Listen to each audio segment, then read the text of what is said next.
संघ लोक सेवा आयोग यानी यूपीएससी की सिविल सेवा परीक्षा को क्वालिफाई करने का सपना हर युवा देखता है, भले ही वह किसी भी सेक्टर में काम करने लगा हो। कई युवाओं ने अपने पेशे और प्रोफेशनल करियर को छोड़कर सिविल सेवा ज्वाइन की है। हालांकि इनका सफर इतना आसान नहीं होता है।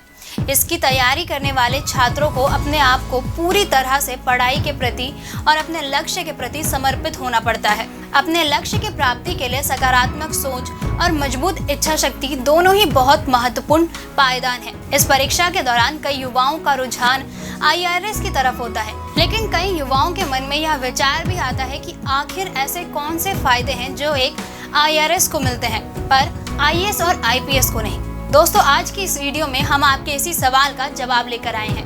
नमस्कार, स्वागत है आपका प्रभात एग्जाम के हमारे YouTube चैनल पर। यहाँ आपको मिलेंगी सभी कॉम्पिटिटिव एग्जाम से जुड़ी महत्वपूर्ण जानकारियाँ, साथ ही डेली करंट अफेयर से रिलेटेड वीडियोस भी। अगर आप हमारे चैनल पर पहली बार आए हैं तो हमारे चैनल को सब्सक्राइब करना ना भूलें।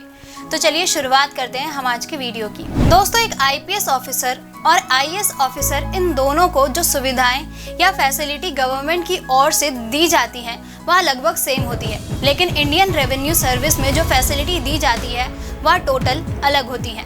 तो सबसे पहले हम यह जानेंगे कि एक आईएएस और आईपीएस को क्या फायदे मिलते हैं जो एक आईआरएस को नहीं मिलते। आईएएस आईपीएस ऑफिसर बनने के फायदे। पॉइंट नंबर 1, एक आईएएस ऑफिसर और एक आईपीएस ऑफिसर को जब किसी डिस्ट्रिक्ट में काम करने के लिए भेजा जाता है तो वहाँ पर गवर्नमेंट की ओर से गवर्नमेंट बंगलो दिया जाता है और कुछ सर्वेंट भी दिए जाते हैं। लेकिन एक आईआरएस ऑफिसर को ऐसा कुछ नहीं दिया जाता। उसको रहने के लिए 2 से 3 रूम का एक फ्लैट दिया जाता है और सर्वेंट उनको नहीं दिया जाता। पॉइंट नंबर 2, डिस्ट्रिक्ट में जब आईएएस अधिकारी या आईपीएस अधिकारी काम कर रहे होते हैं उनके काम के लिए कम से कम 2 कारें भी जाती हैं, लेकिन आईआरएस ऑफिसर को ऐसा कुछ नहीं दिया जाता। जनरल ही उनको एक ही कार दी जाती है और उसी में से उनको काम करना होता है। पॉइंट नंबर 3, आईएएस और आईपीएस इन दोनों में कैडर के अकॉर्डिंग इनकी पोस्टिंग होती है, लेकिन आईआरएस ऑफिसर में ऐसा नहीं होता। या ऑल इंडिया लेवल पर कहीं पर भी काम कर सकते हैं। सेंट्रल गवर्नमेंट जहां इनकी पोस्टिंग करना चाहे वहां पर उनको काम करना होगा। दोस्तों, अब हम बात करते हैं आईआरएस ऑफिसर बनने के बाद इसमें पॉजिटिव पॉइंट्स क्या होते हैं जिसकी वजह से युवा आईआरएस ऑफिसर बनना पसंद करते हैं। सबसे पहले फायदे वाली चीज होती है, एक आईआरएस ऑफिसर को बहुत जल्दी ट्रांसफर नहीं किया जा सकता। उसकी पोस्टिंग जहां पर भी हुई है वहां मिनिमम वह 4 साल तक काम करेगा। उसके बाद ही गवर्नमेंट उसका ट्रांसफर कर सकती है। ट्रांसफर करने के लिए उसको ट्रांसफर पॉलिसी फॉलो करना होगा। लेकिन एक आईएएस और आईपीएस इन दोनों को 1 साल में कितनी बार और कहां ट्रांसफर किया जाए इसका कोई रूल नहीं है, लेकिन आईआरएस ऑफिसर को ट्रांसफर करने रिलेटेड रूल है। एक आईआरएस ऑफिसर को 1 साल में केवल एक ही बार ट्रांसफर किया जा सकता है और उसके साथ ही ट्रांसफर केवल अप्रैल महीने में ही किया जा सकता है। अगर इमरजेंसी होती है तभी इसकी डेट और महीना चेंज होता है, वरना इसमें सारी चीज़ें निश्चित हैं। इसके बाद फायदे वाली चीज़ होती है पोस्टिंग की। एक आईआरएस ऑफिसर अपनी चॉइस के हिसाब से अपनी पोस्टिंग करवा सकता है। वो चाहता है कि उसको दिल्ली में पोस्टिंग मिले तो वह दिल्ली में ही मिल सकती है। वह चाहता है चेन्नई में मिले तो चेन्नई में ही मिल सकती है और इसके चांसेस 80% होते हैं। तो मतलब सबसे ज़्यादा फायदा इसी चीज़ का होता है कि आप अपने हिसाब से अपनी पोस्टिंग कहीं पर भी करवा सकते हैं।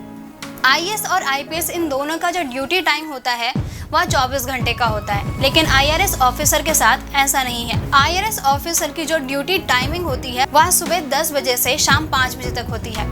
अगर बहुत इमरजेंसी नहीं है तो वह ड्यूटी टाइम को फॉलो करते हैं। इमरजेंसी होने पर वह भी 24 घंटे काम कर सकते हैं, लेकिन जनरली ऐसा नहीं होता। इसके बाद अगला फायदा यह है कि एक आईआरएस पर पॉलिटिकल प्रेशर बहुत कम होता है, एकदम ना के बराबर ही होता है। लेकिन आईएएस और आईपीएस में इसमें पॉलिटिकल प्रेशर सबसे ज़्यादा होता है। इसके बाद सबसे फायदे वाली चीज़ है कि एक आईआरएस ऑफिसर की पोस्टिंग 80 से 90% जिसके चांस होते हैं वह बड़े राज्यों में, बड़े शहरों में या राज्यों की राजधानी में होती है। इसका बड़ा फायदा यह है कि आप अपनी फैमिली के साथ भी रह सकते हैं और साथ ही अपने बच्चों को आसपास बहुत अच्छे स्कूल में भी पढ़ा सकते हैं, उनको अच्छी सुविधाएं भी दे सकते हैं। फिर उसके बाद शॉपिंग के लिए हो या बाकी सारी चीज़ों की ज़रूरतों के लिए आप उन सबको बहुत आसानी से पूरा कर सकते हैं। लेकिन एक आईपीएस और आईएएस इन दोनों ऑफिसरों के साथ ऐसा नहीं होता।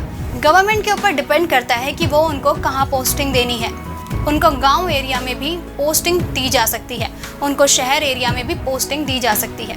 यह पहले से फाइनल नहीं होता और इसमें कुछ परसेंटेज भी नहीं बताया जा सकता कि सबसे ज़्यादा परसेंट कहाँ पर उनको काम करने को मिलेगा। तो दोस्तों, अब आपको पता ही चल गया होगा कि एक IRS ऑफिसर को क्या क्या फ़ायदे मिलते हैं। दोस्तों, अगर आपको हमारा ये वीडियो पसंद आया हो तो इसे अपने दोस्तों के साथ भी ज़रूर शेयर करें और अगर आपके पास हमारे लिए कोई भी सवाल है तो उसे कमेंट में लिख के हमें ज़रूर बताएं। अगर आप हमारे चैनल पर पहली बार आए हैं तो हमारे चैनल को सब्सक्राइब करना ना भूलें। हमारी लेटेस्ट वीडियो और अपडेट सबसे जल्दी आप तक पहुँचे उसके लिए बेल आइकन को प्रेस करना ना भूलें। मिलते हैं अगली वीडियो में एक नए टॉपिक के साथ। देखते रहिए प्रभात एग्जाम। नमस्कार।